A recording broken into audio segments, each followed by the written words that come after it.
बच्चों, हम मेधा में पढ़ेंगे पाठ 4 प्रकृति से सीख। यह लेख भारत के वर्तमान राष्ट्रपति माननीय रामनाथ कोविंद ने सन 2018 की गर्मियों में अपने शिमला प्रवास के समय लिखा था। इस प्रवास के दौरान उन्होंने प्रकृति के सानिध्य का आनंद उठाया था। प्रस्तुत लेख में उन्होंने सभी को प्रकृति से मिलजुल कर रहने की सीख लेने की बात कही है कि हमें क्या करना है कि प्रकृति से मिलजुल करके रहना है, ठीक है ना। प्रकृति का अनादर नहीं करना, उसके साथ खिलवाड़ नहीं करना है, पर्यावरण का हमें ध्यान रखना है, प्रकृति का सम्मान करना है। तो प्रकृति से सीख। मशवरा 25 मई 2018। आज मैं जल्दी उठकर अपने पोते और पोती के साथ सैर के लिए 5 बजे शिमला जल संग्रहण क्षेत्र, जहाँ जल जो संग्रहित होता है, इकट्ठा होता है, उस ओर वन्य जीव अभ्यारण्य की ओर निकला। मैं पिछले 5 दिनों से मशवरा में ठहरा हुआ हूँ और यह अभ्यारण्य मशवरा से बाहर निकलते ही सामने है। शिमला पक्षी विहार शहर से बहुत नज़दीक है, लेकिन शहर के शोरगुल से बहुत दूर भी है। तो शिमला पक्षी विहार जो है वो कहाँ है? शहर से बहुत पास भी है, लेकिन शहर के शोरगुल से बहुत दूर भी है। इसकी परिकल्पना एक वन के रूप में की गई थी। इसकी जो कल्पना है ना, इसको जो बनाया गया वो कैसे बनाया गया? एक वन के रूप में की गई थी। सोचा गया था कि यहाँ पर फूल पौधे होंगे और शिमला के लिए एक बड़ा जल स्रोत भी तैयार हो सकेगा। यहाँ आकर मैं प्रकृति की शोभा देखकर मंत्रमुग्ध रह गया। मैंने यहाँ छिपकर चिड़ियों को देखा, उनकी जादुई आवाज़ सुनी, छोटे छोटे लुभावने जीव जंतुओं की प्राकृतिक सुंदरता और हरियाली देखी, सीधे तनकर खड़े देवदार और ओक के वृक्ष देखे, छोटे बच्चों की खिलखिलाहट सुनी और महसूस किया कि मशवरा का अपना अलग ही स्वर्ग है। तो पहाड़ों पर बहुत अच्छा लगता है, क्योंकि हम लोग घनी आबादी में रहते हैं, शहर में रहते हैं, तो यहाँ वो सब चीज़ें हमें देखने को नहीं मिलती, है ना। लेकिन आप प्रकृति के सानिध्य में जाइए, पर्वतीय स्थल पर जाइए, तो वहाँ अलग ही शोभा है। प्रकृति के इतने नज़दीक अपने आप को हम पाते हैं।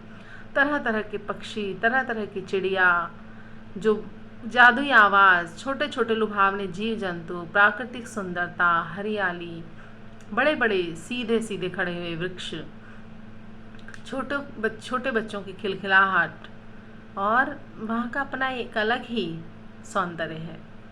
मैंने प्रकृति को उसके भव्यतम रूप में देखा। मैंने यह भी अनुभव किया कि यहाँ प्रकृति किस तरह से मनुष्य की चिंता करती है। यह वन किस तरह से शिमला और उसकी जनता का पोषण करता है। भाई, वन जो है वो पोषण भी तो करते हैं। वन में जो है तरह तरह के, कितने तरह के फल फूल मिलते हैं, है ना, जड़ी बूटियाँ मिलती हैं। तो सब उससे क्या होता है? मनुष्य का पोषण तो होता ही है, जनता का पोषण तो होता है। यह वन बिल्कुल उसी तरह हमारी देखभाल करता है जैसे कोई भी अपनी संतान का भरण पोषण करती है। प्रकृति हमें प्यार करती है और हम उसे प्यार करते हैं। कभी कभी ऐसा भी होता है कि किसी साधारण सी यात्रा में भी कोई बड़ा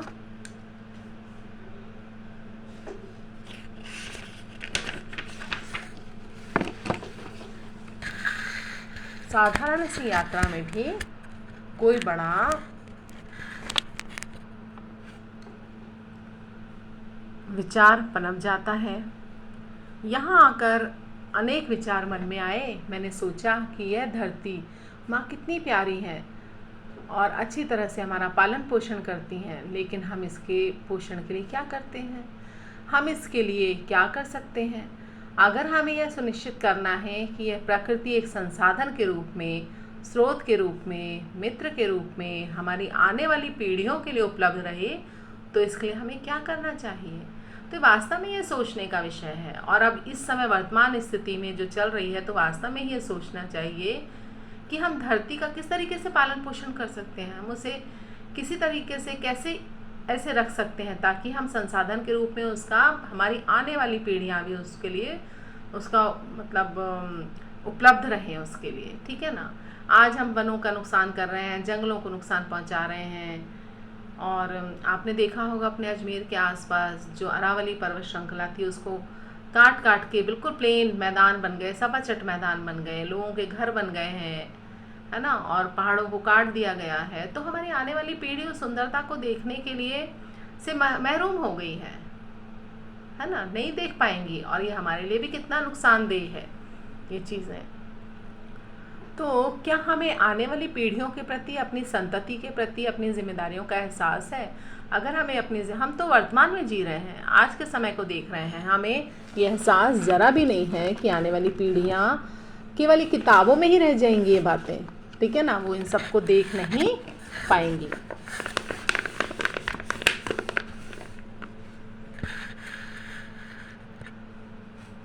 आगामी 2 अक्टूबर को हम सब महात्मा गांधी की 150वीं जयंती मनाने जा रहे हैं। फिर सन 2022 में हमारी आज़ादी की 75वीं वर्षगांठ यानी 75th, है ना, वर्षगांठ एक राष्ट्रीय पर्व के रूप में मनाई जाएगी। इसमें कोई संदेह नहीं कि इन महत्वपूर्ण अवसरों पर देश में अनेक सार्थक योजनाएं आरंभ की जाएंगी। सन 2047 में जब भारत की आज़ादी के 100 वर्ष पूरे होंगे, उस समय का भारत कैसा होगा? जब हम 2069 में हम गांधी जी की 200वीं जयंती मना रहे होंगे, उस समय का भारत कैसा होगा? मतलब ये सोचने का विषय है, ठीक है ना। हमारे पास आज इन प्रश्नों के बहुत स्पष्ट उत्तर नहीं हैं, लेकिन सामाजिक, बौद्धिक, नैतिक और प्रकृति एवं पर्यावरण के क्षेत्रों में आज की पीढ़ी जो कुछ भी निवेश कर रही है, जो हम इसमें लगा रहे हैं, निवेश कर रहे हैं, उसी पर हमारे इन सवालों का जवाब निर्भर है।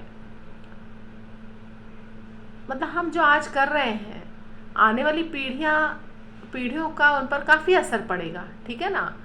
तो हमारे पास आज तो इन प्रश्नों के स्पष्ट उत्तर नहीं है, लेकिन सामाजिक, बौद्धिक, नैतिक और प्रकृति के पर्यावरण के क्षेत्रों में आज की पीढ़ी जो कुछ निवेश कर रही है, मतलब हम जो आज कर रहे हैं, जो हम इसमें आज लगा रहे हैं, तो उसी पर हमारे इन सवालों का जवाब निर्भर है।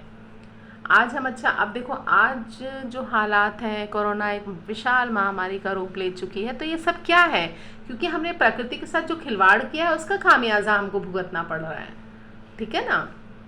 तो वही है, हम जैसा बोएंगे वैसा ही पाएंगे। जैसा आज हम निवेश करेंगे तो हमारी आने वाली पीढ़ी जो है उसको उसका फल मिलेगा। जैसा बोएंगे वैसा ही पाएंगे। तो आज हम प्रकृति के साथ अच्छा करेंगे तो आगे भी प्रकृति हमारे साथ भी अच्छा करेगी, ठीक है ना। हम लोग ही तय करेंगे कि अगले 25 से 50 वर्षों में इस भारत का निर्माण करने वाले लोगों के पास कैसी ताकत और क्षमता होगी। हम लोग ही यह तय करेंगे कि हज़ारों हजार वर्षों से जो नदियाँ, जो पहाड़, जो जंगल हमें इस प्रकृति ने अपनी पूरी भव्यता में उपलब्ध कराए हैं, वे नदियाँ, वही पहाड़ और जंगल क्या हमारी आने वाली पीढ़ियों को इसी भव्य रूप में उपलब्ध रह पाएंगे? लेकिन वर्तमान में जो स्थिति चल रही है उसको देख के तो हमें बिल्कुल भी नहीं लग रहा है। हम प्रकृति को उजाड़ रहे हैं, नदियों को क्या कर रहे हैं हम? नदियों में सारा जो शहर का कूड़ा कचरा, बड़े बड़े कारखानों का जो कूड़ा कचरा है वो नदियों में जा रहा है। नदियाँ प्रदूषित हो रही हैं। पहाड़ों को काट काट के प्लेन्स करते जा रहे हैं हम लोग, है ना, समतल करते जा रहे हैं, और जंगलों को काटते जा रहे हैं। आबादी बढ़ रही है, आवास चाहिए रहने के लिए, और हम जंगलों को काटते जा रहे हैं। तो फिर नेचुरली आगे हमारी आने वाली पीढ़ियां जो है उनके लिए कुछ रह पाएगा क्या? कुछ नहीं रह पाएगा। हमने बहुत तरक्की की है, अनेक उपलब्धियां प्राप्त की हैं, लेकिन अभी बहुत कुछ ऐसा है जो प्राप्त किया जाना बाकी है। जैसे जैसे कोई समाज विकसित होता है वैसे वैसे उसके लक्ष्य भी सटीक और संक्षिप्त होते जाते हैं, निश्चित होते जाते हैं। हिमाचल प्रदेश में गौरव का यह भाव मौजूद है कि वहाँ के स्कूलों में बेटे और बेटियों की शिक्षा के लिए उनको स्कूल तक पहुँचाने के संदर्भ में महत्वपूर्ण प्रगति की गई है। दूसरे राज्य भी हैं जिन्होंने स्कूलों में बच्चों के दाखिले के मामले में सराहनीय प्रगति की है, लेकिन हमारा अगला लक्ष्य स्कूलों के नामांकन से आगे शिक्षा के क्षेत्र में उनकी उपलब्धियों पर होना चाहिए। कि स्कूल में नामांकन कराना ही काफ़ी कुछ नहीं है, आगे शिक्षा के क्षेत्र में क्या उपलब्धियां होनी चाहिए तो महत्वपूर्ण वो है। हमारे बच्चे कक्षाओं तक पहुंच तो रहे हैं, लेकिन वहां जाकर ये कितना सीख पा रहे हैं, कितना ज्ञान अर्जित कर पा रहे हैं, कितना ले पा रहे हैं ज्ञान, है ना। आने वाले नए औद्योगिक युग के लिए हम उन्हें किस प्रकार तैयार कर पा रहे हैं, कितना तैयार कर पा रहे हैं, ये सवाल ऐसे हैं जो हर माँ को परेशान कर रहे हैं।